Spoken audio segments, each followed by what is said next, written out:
সুপ্রিয় দর্শক মণ্ডলী, আসসালামু আলাইকুম।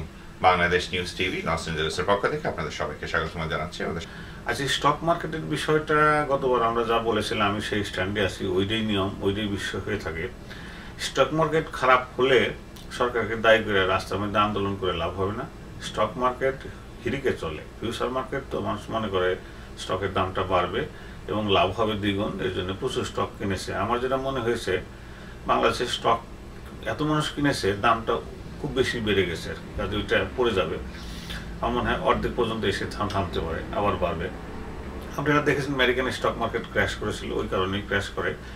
এটা ফিউচার মার্কেট বলা হয়। যখনই মানুষ বেশি কিনে স্টক এবং মানে কোনো যুক্তি ছাড়াই কিনতে থাকে, স্টক মার্কেটের মূল্যটা নির্ভর করে শেয়ারের উপর আর কি। ওই কোম্পানি, যে কোম্পানির স্টক, সেই কোম্পানির আয়টা কতটা বেড়েছে।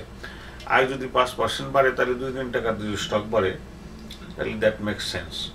এখন মানুষ যদি নাকি হিরিকের মতো করে ওই 5 টাকার স্টক 100 টাকা বা 500 টাকা পর্যন্ত চলে যায়, তাহলে আলটিমেটলি স্টকটা আবার নেমে ভেঙে 7 টাকা বা 5 টাকা চলে আসবে। এটা নিয়ম। সেটাই বাংলাদেশে হচ্ছে। এটাকে কারেকশন বলা হয়। স্টক মার্কেটের কারেকশন বলা হয়। কারেকশন মানে দাম বেড়ে গেছে, দামটা নেমে এসে আবার কারেক্ট হবে। এটা হচ্ছে নিয়ম। সেই নিয়মের মধ্যে পেইন হবে, বহু লোকে সর্বশান্ত হবে, বহু লোকের টাকা পয়সা লস করবে। এই পেনটা নিতেই হবে। যারা পেনটা নিতে না পারেন, তারা স্টক মার্কেটে স্টক কেনা ভালো না, বাঞ্ছনীয় নয়। তারা স্টক মার্কেটে যাবেন না। এটাই হচ্ছে সাজেশন, এটাই হচ্ছে নিয়ম। আসলে কথা হচ্ছে যে হ্যাঁ, হুজুগের পাল্লায় পরে অনেকে শেয়ার বাজারে তাদের বিনিয়োগ করছেন, অনেকটা বুঝে না সুঝে। এ ব্যাপারে যারা শেয়ার বিশেষজ্ঞ তারা কিন্তু বলছেন যে যারা বিনিয়োগকারী তারা একটু সংযত হবেন, আর একটু আরো তথ্য উপাত্ত নিয়ে, জ্ঞান নিয়ে তারপরে শেয়ার মার্কেটে যাওয়া ভালো। তবে একটা জিনিস অনেকের মনেই প্রশ্ন জেগেছে যে 1996 সালে যখন আওয়ামী লীগ প্রথমে ক্ষমতায় ছিল, তখন একটি বিশাল শেয়ার কেনাকারির ঘটনা ঘটেছিল, এবং 2007 সালে ক্ষমতাসীন হওয়ার পরে এবারও দেখা যাচ্ছে আওয়ামী লীগ ক্ষমতায়, এবং তার আমলে শেয়ার বাজারে আবারও এরকম অস্থিতিশীলতার সৃষ্টি হয়েছে। অনেকেই দুটো সূত্র হিসেবে সরকারের দিকে আঙ্গুল তুলছেন। আমি সেটা আগেও বলেছিলাম যে সরকারের ম্যানিপুলেট করার কিছু নাই। সরকার যদি কোম্পানিকে বলে তোমরা লাভ বেশি দেখাও, হুইচ ইজ ভেরি ডিসঅনেস্টি। যেমন একটা কোম্পানি 5% লাভ করে, 10% লাভ বেশি দেখালে স্টকের দামটা বাড়বে। আরেকটা জিনিস, আজকে অর্থমন্ত্রীর যে স্টেটমেন্ট, সেই স্টেটমেন্টে দেখা গেল তারা সরকারি যে বাণিজ্যিক প্রতিষ্ঠান আছে, ব্যাংকগুলো আছে, তাদের স্টক মার্কেটে আসতে বলছে। This is no good. No good মানে সরকার যদি একটা দাম ধরে দেয়, যেহেতু ক্রাইসিস চলছে, 2 টাকার স্টক সরকার 5 টাকার দাম ধরে দিয়ে বিক্রি করা শুরু করে, তাহলে আর্টিফিশিয়ালি মার্কেটটাকে স্টেবল করলো।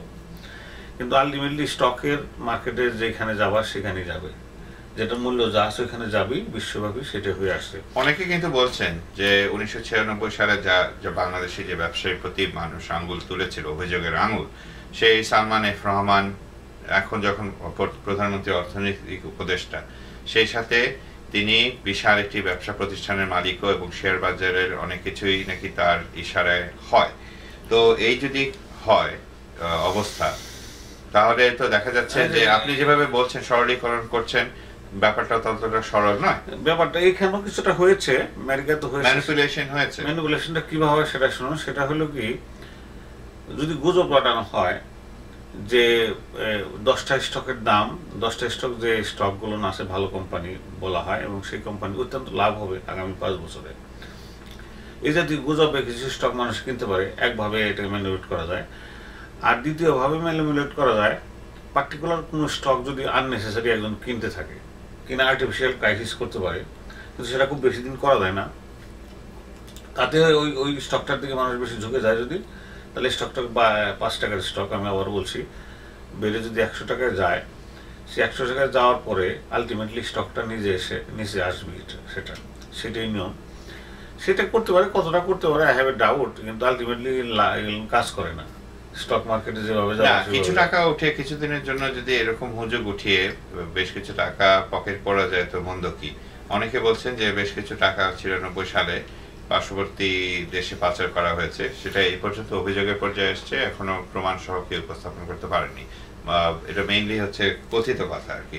যাই হোক, চলে যাচ্ছি আমাদের দ্বিতীয় অন্য কিছু আছে। সেটা হলো কি, সুজন সমাবেশ হয়েছে ঢাকায়, মানে সুশাসনের জন্য নাগরিক নামে একটা এনজিও কাজ করছে, যারা বাংলাদেশের সামাজিক অর্থনৈতিক জিনিসগুলো পরীক্ষা নিরীক্ষা করে দেখেন এবং তাদের মতামত দেন। আচ্ছা, সেইখানে আমি বাংলাদেশের রাজনৈতিক অবস্থা এবং সামাজিক অবস্থা নিয়ে অত্যন্ত হতাশার মধ্যে ছিলাম। তাদের এই সুজন সমাবেশের কিছু কথা আমাকে একটুখানি আশার আলো দিয়েছে। আমার মনে হয়েছে তাদের সাজেশন যদি শুনে, নাও যদি শুনে, কিন্তু কন্টিনিউয়াসলি যদি তারা বলে থাকে সুজন সমাবেশ, তাহলে একটা জনমত সৃষ্টি হবে, তখন রাজনৈতিক দল শুনতে বাধ্য হবে। প্রিয় দর্শক, একটা কথা এখানে বলা ভালো, রাজনৈতিক দল কোনো সময় কোনো কিছু শুনে না, তাদের নিজেদের দলীয় স্বার্থই তারা প্রধান দেখে। কাজে তাদের শোনানোর একটা রাস্তা আছে, জনমত সৃষ্টি করা। এই সুজন সমাবেশ যে জনমত সৃষ্টি করেছেন তার বিশেষ কয়েকটি পয়েন্ট আমি নোট করে রেখেছি।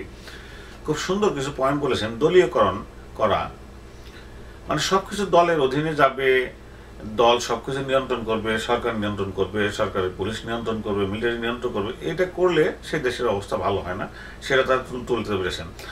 আরেকটা হলো নামকরণের রাজনীতি। সবকিছু বঙ্গবন্ধু বা জিয়াউর রহমানের নামে হইতে হবে। বিএনপি থাকাকালীন জিয়াউর রহমানের নামে করতে চেয়েছেন, বর্তমান সরকার বঙ্গবন্ধুর নামে করতে চেয়েছেন। এটা একটা ভিত্তিহীন। আমি গতবারও বলেছিলাম যে বঙ্গবন্ধু তার নামে রাষ্ট্র হয়েছে, তার নামকরণ কিছু করার দরকার আছে বলে I don't say anything, we can do that. কারণ বঙ্গবন্ধুর নামেই তো রাষ্ট্রটা হয়েছে, উনি এটা রাষ্ট্র দিয়েছেন, তারপর তার নামে আবার কিছু করা।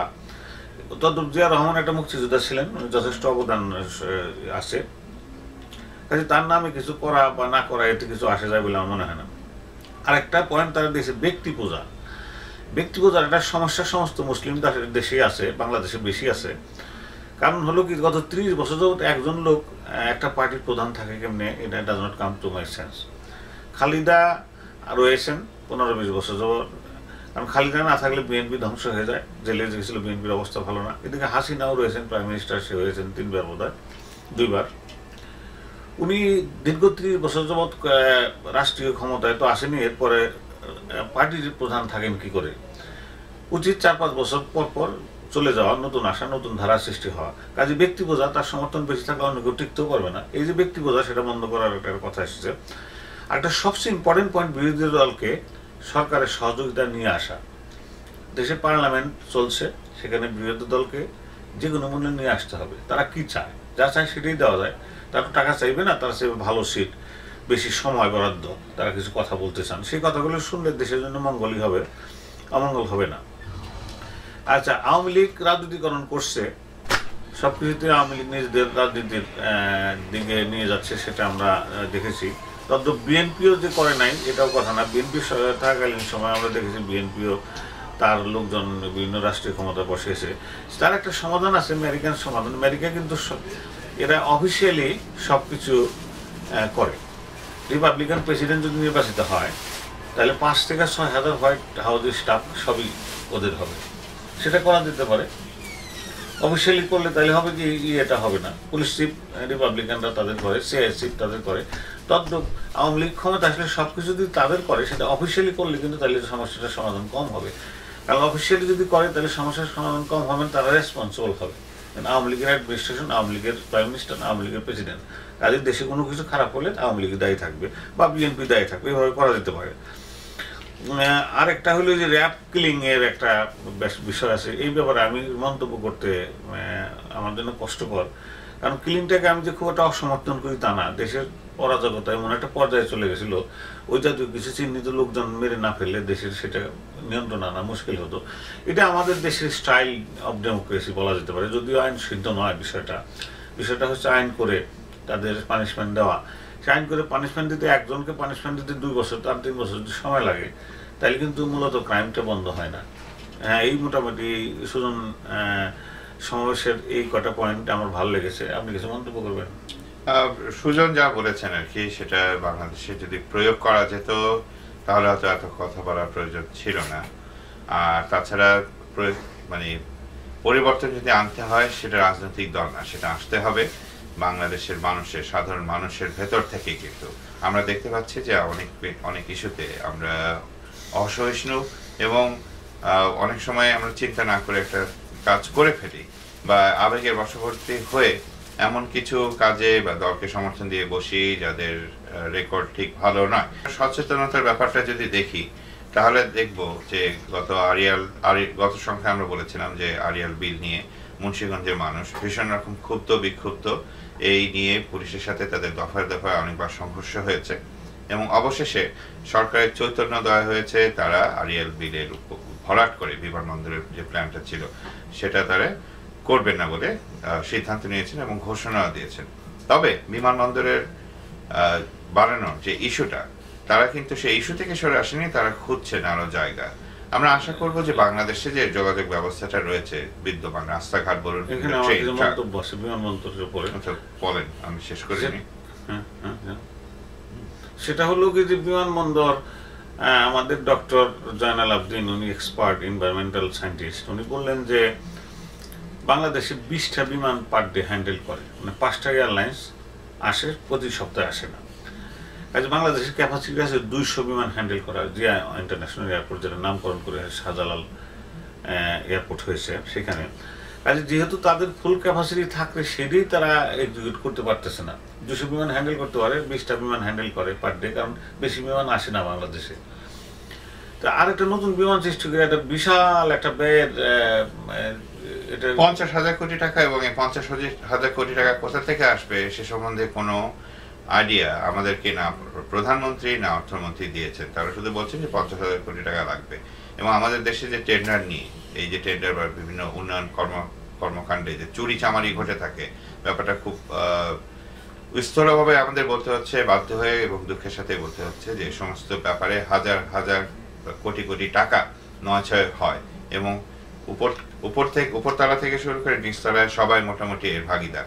সুতরাং এই যে দুর্নীতির একটা আঁকড়া, এটা বন্ধ করতেই হবে। এবং যেহেতু ডক্টর জয়নাল আবেদীন নিজেও একজন এনভায়রনমেন্টালিস্ট, তিনি ভালো করে বলতে পারবেন যে আরিয়াল বিলের মতো একটি পরিবেশ বান্ধব বিলকে ধ্বংস করে এই ধরনের নামকরণের জন্য, স্রেফ নামকরণের জন্য একটি বিমানবন্দর করার যৌক্তিকতাটা কোথায়। আমরা অভিনন্দন জানাচ্ছি মুন্সিগঞ্জবাসীকে, সেই সাথে সারা দেশবাসী কেউ জানাচ্ছে যে এ ধরনের যদি বালখিল্য কারণ, আমাকে অভিনন্দন জানানো দরকার। মুন্সিগঞ্জের বাসী, আমি বিল এলাকায়, আমি ছোট দেখেছি।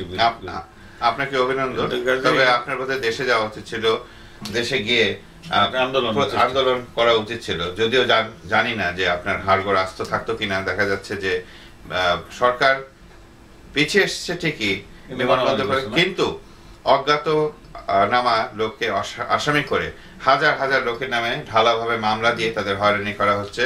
অনেক গ্রামে যারা এই সংগ্রামে জড়িত ছিলেন বা প্রতিবাদ আন্দোলনে জড়িত ছিলেন, তারা অনেকে, পুরুষরা অনেকে কিন্তু বিনিদ্র ভাবে রাত কাটাচ্ছেন বা অনেকে এলাকার বাইরে চলে গেছেন। বিলটা কিন্তু শুধু অর্থনৈতিক ব্যাপার, ইমোশনাল ব্যাপারও। আমি জন্মের পর থেকে বিল দেখে আসছি, ওইখানে গিয়েছি, মাছ ধরেছি, এটা ইমোশনাল পয়েন্ট আছে। হাজার হাজার লক্ষ লক্ষ লোক ওইখানে যায়, ওইটা দেখে, ভালোবাসে। না, রুটি রুজির প্রশ্ন এখানে। এই এতগুলো লোক, 10 লাখ লোক কি করবে? আমাদের দেশে এমনি বেকার আইডিয়াটা কেন আসলো সরকার, এটা নির্বাচিত সরকার কেন ওই এলাকাটা জনপ্রিয় একটা বিল?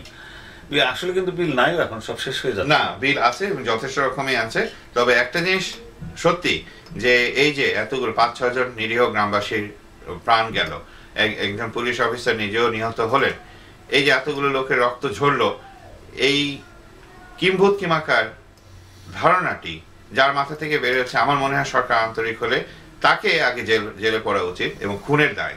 কারণ তার মাথা থেকে এ ধরনের উদ্ভট চিন্তা বের না হলে কিন্তু এই গন্ডগোলটা হতো না। প্রাইম মিনিস্টার খুব জোর দিয়ে বলছিল যে আমরা করবই করব। যদি সেরকমই হয়, তাহলে আমার মনে হয় যদি তিনি রেসপন্সিবল হন, রেসপেক্টফুল হন বাংলাদেশের মানুষের প্রতি, তাহলে তার পদত্যাগ করা উচিত নয়। সরি করা দরকার, পদত্যাগ করা উচিত। সেই ভদ্রতা বোধহয় আমাদের দেশে নাই। না, আমাদের দেশের প্রাইম মিনিস্টার বা মিনিস্টাররা ভুল করেন, ভুল করে সরি না করে আবার মিনিস্টার থাকেন, বা পরবর্তী 5 বছর পরে আবার মিনিস্টার হন। এটা কোনো ভদ্র সভ্য দেশে কিন্তু নাই। এটা ভুল রাজনীতি করলে, ভুল ডিসিশন হইলে সেই কারণে পদত্যাগ। এখান থেকে আমাদের উত্তরণ ঘটাতে হবে, আমাদের মানুষের ভিতরে পরিবর্তন আসতে হবে। আমাদের দেখতে হবে যে না, এই লোকটা, সে যার কন্যা বা যার স্ত্রী হোক না কেন, সে যত মহান লোকের স্ত্রী বা কন্যাই হোক না কেন, সে যদি দেশের প্রতি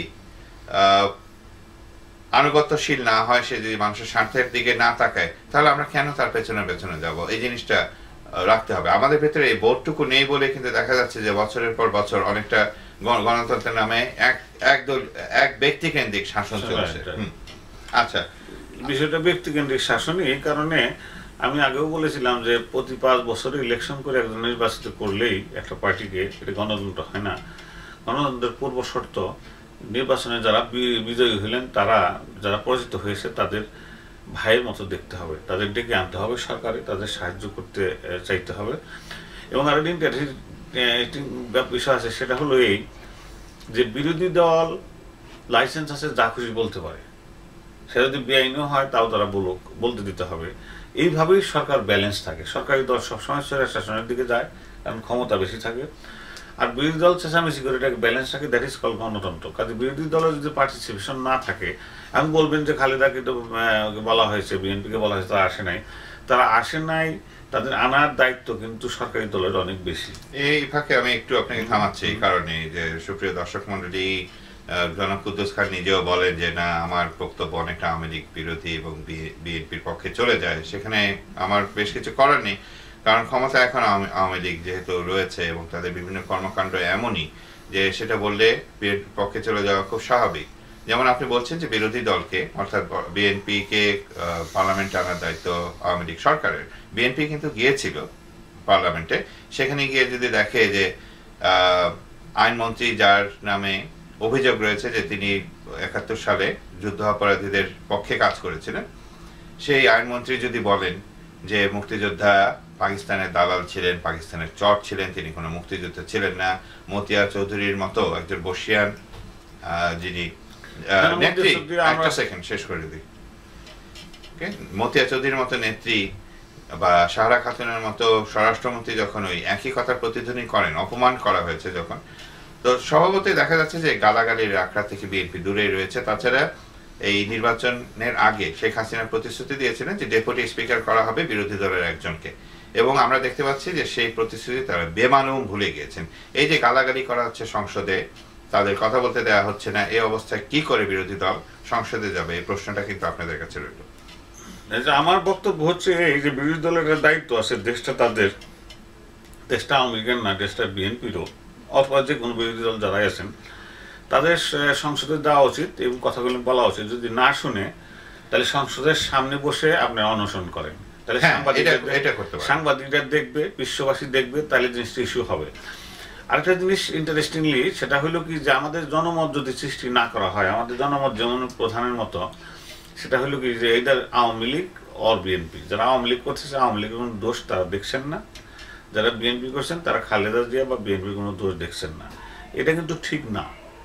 সত্যিকার কথা হলো কি যে দেশের স্বার্থে সাধারণ জনগণ কিন্তু খানিকটা নিউট্রাল থাকা দরকার, 10-20%। তারা দেখবেন যে প্রাইম মিনিস্টার ঠিক বলছেন না বিরোধী দল ঠিক বলছেন বা কে ঠিক বলছেন, তাকে ভোটটা দিলে, তার কথা শুনলে কিন্তু সমস্যাটা অনেকটা সমাধান হয়ে যায়।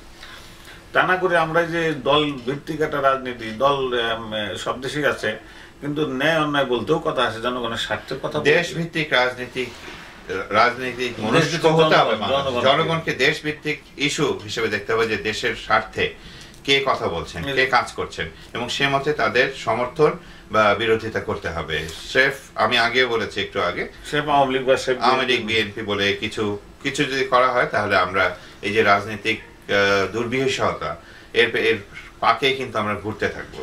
এটা সুখের বিষয় হলো সুজন সমাবেশটা দেখে মনে হচ্ছে যে মানুষ কিন্তু সেন্সের মধ্যে আসছে, কিছু লোক অন্তত চিন্তা ভাবনা করছে, দলীয় রাজনীতির কথা বলছে, বিএনপিকে দায়ী করছে, আওয়ামী লীগকে দায়ী করছে, ভালোভাবে দায়ী করছে, এবং সরকারি দলের দায়িত্বটা বেশি, তাদের দায়ী করা দরকার বেশি, কারণ তারা ক্ষমতা হাতে, তো তারা সবকিছু নিয়ন্ত্রণ করেন।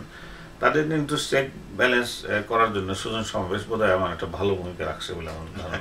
সুপ্রিয় দর্শক মন্ডলী, আপনারা আজকে রাত জেগে যারা টিভি দেখছেন, তাদের সবারই চ্যানেল থাকবে বাংলাদেশ এবং ভারতের মধ্যে বিশ্বকাপের প্রথম উদ্বোধনী খেলাটা দেখার জন্য আমরা আমাদের অনুষ্ঠানের পক্ষ থেকে বাংলাদেশি টাইগারদের উৎসাহ এবং অনুপ্রেরণা দিচ্ছি, এবং আমরা আশা করব যে এই খেলায় একটি ভালো ফলাফল করে বিশ্বের মানচিত্রে বাংলাদেশকে আবারও পরিচিত করে দেবেন আমাদের 11 জন টাইগার ক্রিকেটার। যাই হোক, আমরা চলে যাচ্ছি পরবর্তী খবরে। সেটা হচ্ছে যে কিছুদিন আগে হয়ে গেল বিএনপি ডাকা হরতাল, এবং হরতালের আগের দিন বেশ কয়েকটি বাস পোড়ানো হয়েছে, হাত বোমা ছোড়া হয়েছে। এ ধরনের যে বাস পোড়ানো বা সরকারি যান বলুন বা বেসরকারি যান বলুন বা প্রাইভেট মোটর কার বলুন, এগুলো পোড়ালে কিন্তু রাষ্ট্রের ক্ষতি হবে। রাষ্ট্র মানে কিন্তু আওয়ামী লীগ বিএনপি নয়, এটা সাধারণ মানুষের টাকায় কেনা। আমরা অনুরোধ করব যে স্রেফ হরতালের গুরুত্বটা বোঝানোর জন্য কিন্তু হাত বোমা মারার দরকার নেই, যানবাহন পোড়ানোর দরকার নেই, দরকার হচ্ছে জনসচেতনতা সৃষ্টি করা। আমরা দেখেছি যে বিএনপির কিছু নেতা কিছু এলাকায় ঢাকায় কিছু লিফলেট বিতরণ করেছেন। আমার মনে হয় এই পর্যন্ত থাকলেই বোধহয় ভালো, এর বাইরে বাড়াবাড়ি না করা ভালো। প্রিয় দর্শক, আমি বাংলাদেশের জন্ম দেখেছি, সশক্কে দেখেছি। ওই সময় কিন্তু ভাইলেন্সটা ছিলই না বলতে গেলে। সে বঙ্গবন্ধু জাতির পিতা যেটা করেছিলেন, তোমাদের ভাতে মারবো, তার মানে কি উনি ইলেকট্রিসিটি বন্ধ করে দেওয়ার কথা বলেছেন এবং মানুষের শুনেছে, কাজ হয়েছে। এবং পাকিস্তান সরকার কলাপস করে গেল, রেডিও পাকিস্তান ছিল, রেডিও পাকিস্তান দাবি করলো যে বঙ্গবন্ধুর ভাষণ শোনাতে বাধ্য হয়েছিল। কাজেই হরতাল মানে ভাইলেন্স, এটাও ঠিক না। জনসমর্থন থাকলে হাজার হাজার লোক, কোটি কোটি লোক যদি রাস্তায় নেমে যায়, সরকার কিন্তু একদিনই পতন হয়, যেটা নাকি মিশরে হচ্ছে। মিশরে তিউনিসে অলরেডি হয়ে গেছে, মিশরে। কাজে আপনারা সরকার পতন করাতে যদি চান, হুইচ ইজ গুড। আপনারা গণতান্ত্রিক রাজনীতিতে বিশ্বাস যদি করেন, গণতন্ত্র মানেই হচ্ছে সরকার পতন করতে হবে সরাসরি সরকার হলে। কিন্তু এটার জন্য ভাইলেন্সে না যে আপনারা এমনি হরতাল রাখতে পারেন, সমাবেশ করতে পারেন, লক্ষ লক্ষ কোটি কোটি লোক যদি সামনে রাস্তায় নেমে যায়, তাহলে সরকার ওই দিন পতন হয়ে যাবে। কাজে এই যে পুরানো বা ব্যক্তিগত সম্পত্তি ক্ষতি করা বা অন্য মানুষকে মারধর করা, এটা সাধারণ নিরীহ মানুষকে দেখা গেল মারধর করা হয়েছে হরতালবাসীরা যারা হরতাল করতে চেয়েছেন সেটা। আর দেখা গেল যে হরতালে পরে একটা সাধারণ নিরীহ লোকের একটা গাড়ি জ্বালিয়ে দিলেন, অথবা একটা সরকারি বাসই জ্বালিয়ে দিলেন। This is not right thing to do actually. আমার মনে হয় এর থেকে একটু দূরে থাকা উচিত আমাদের। আর দ্বিতীয় কথা হলো, হরতাল করতেই হবে, কারণ আমি হরতাল বিরুদ্ধে ছিলাম। এখন মনে হয় যে সরকার যে অ্যাডামেন্ট, যে কথা না শোনার একটা প্রবণতা আছে। কোনো ভদ্র সভ্য দেশে হরতালটা হয় না, কারণ তারা জানে যে ইলেকশনে ডিসাইড হয়ে যাবে। সরকার যদি বেশি স্বৈরাচারী হয়, তাহলে ইলেকশনের মধ্যে দেখা যায় আমেরিকার 2 বছর পর ইলেকশন হয়, আপনারা জানেন না। প্রেসিডেন্ট ইলেকশন 4 বছর, অন্য ইলেকশন 2 বছরে হয়। 2 বছর পরে যে ওবামার জনপ্রিয়তা কমে গেছে, অন্য পার্টি ক্ষমতায় আসছে, বিশ্বের ইংল্যান্ডও তাই হয়। এদের একটা সিস্টেম আছে, 2 বছরের মধ্যে তারা বুঝে যে কাদের ডাকতে হবে, ক্ষমতা কাকে তাড়াতে হবে। বেসিক্যালি তারা জনগণে অ্যাপয়েন্টমেন্ট নেয় আর কি। সেটা যেহেতু আমাদের দেশে নেই, হরতাল করুন, কিন্তু হরতাল করার জন্য ভাইলেন্সটা না হয়, এটাই কথা। আরেকটা জিনিস, সুপ্রিয় দর্শক মন্ডলী, আপনারা জানেন যে আমাদের অনুষ্ঠানটা সাজানো হয়েছে 21-এর ভাষা শহীদদের প্রতি অশেষ শ্রদ্ধা জ্ঞাপন করে। তো আমরা বলছি, আমরা কিন্তু শহীদ মিনারে যাচ্ছি, ফুল দিচ্ছি, প্রভাত ফেরিতে অংশগ্রহণ করছি, এবং এই অংশগ্রহণকারীদের সংখ্যা দিন দিন কিন্তু বেড়েই চলেছে। প্রথমে শুরু হয়েছিল শখানেক থেকে, তারপরে হাজার, সে হাজার ছাড়িয়ে এখন হাজার হাজার করে লক্ষ, এখন এত কোটিতেও পৌঁছানো অস্বাভাবিক কোনো ব্যাপার না। কিন্তু কথা হচ্ছে যে কারণে ভাষা শহীদরা তাদের জীবন দিয়ে আমাদের প্রাণপ্রিয় বাংলা ভাষাকে বাংলাদেশে প্রতিষ্ঠিত করে গিয়েছেন, তাদের আদর্শ বাস্তবায়নে আমরা কতটুকু আন্তরিক। চলুন চট করে দেখা যাক 80 দশক পর্যন্ত বাংলা ভাষার বাংলাদেশের কি অবস্থা। আচ্ছা, বাংলা ভাষা আন্দোলনটাকে আমি ভাষা আন্দোলন হিসেবে দেখি না। বস্তুত এটা স্বাধীনতা আন্দোলনের কথা, স্বাধিকারের আন্দোলন থেকে স্বাধীনতা আন্দোলনে রূপ নিয়েছে। পাকিস্তান যখন ডিভাইডেড হলো বা পাকিস্তানের জন্ম হলো, এই অংশটাকে তারা পশ্চিম পাকিস্তানটা যে পাবে, এটা তাদের ধারণার মধ্যে ছিল না। যাই হোক, এখানে ভোট দিয়ে তারা যখন পাকিস্তান হলো, তো পশ্চিম পাকিস্তানে ওরা উর্দুকে রাষ্ট্রীয় ভাষা করতে চেয়েছিলেন, তার থেকে আন্দোলন শুরু। এবং মজার ব্যাপার হলো, ঢাকা বিশ্ববিদ্যালয়ের স্টুডেন্টরা প্রথম এটা বাধা দিল যে না, কায়েদ আজমকে বললো পাকিস্তানের জাতির পিতা যে না, বাংলা ভাষা আমাদের ভাষা, এটাই রাষ্ট্রীয় ভাষা হতে হবে। আমার মনে হয় পাকিস্তান যদি রিজনেবল হতো, তাহলে এই পার্টির রাষ্ট্রীয় ভাষা বাংলা ভাষা থাকলে কিন্তু ক্ষতি ছিল না। কিন্তু যেহেতু তারা উপনিবেশিক একটা শক্তি, যেহেতু তারা পূর্ব বাংলাকে মনে করেছে যে তাদের এটা উপনিবেশ করার প্রবণতা ছিল বলে তারা অপোজ করেছে, অস্বীকার করেছে। তারপরে বাংলা ভাষা শুরু হয়েছিল। ইন্টারেস্টিংলি, যারা বাংলা ভাষা করেছেন তারা কেউই বাংলায় কিন্তু লিফলেট লেখে নাই, ইংরেজিতে লেখা হয়েছিল। আমরা জানেন কিনা, বাংলা ভাষা মুভমেন্টের 48-এর শুরুতে যারা করেছিলেন কেউই বাংলা লিখতে পারতেন না, তার ইংরেজিতে ফ্লায়ার লিখেছেন বাংলা ভাষার জন্য, ভেরি ইন্টারেস্টিংলি। আচ্ছা, যাই হোক, পরে বাংলা ভাষা কিন্তু বাংলা ভাষা আন্দোলনে থাকে না। এটা একটা স্বাধিকারের আন্দোলন, তারপর স্বাধীনতা আন্দোলন 52-তে, তারপর 71-এর পরে যখন আমরা স্বাধীন দেশ হিসাবে আত্মপ্রকাশ করলাম, বাংলা ভাষা প্রতিষ্ঠিত হলো।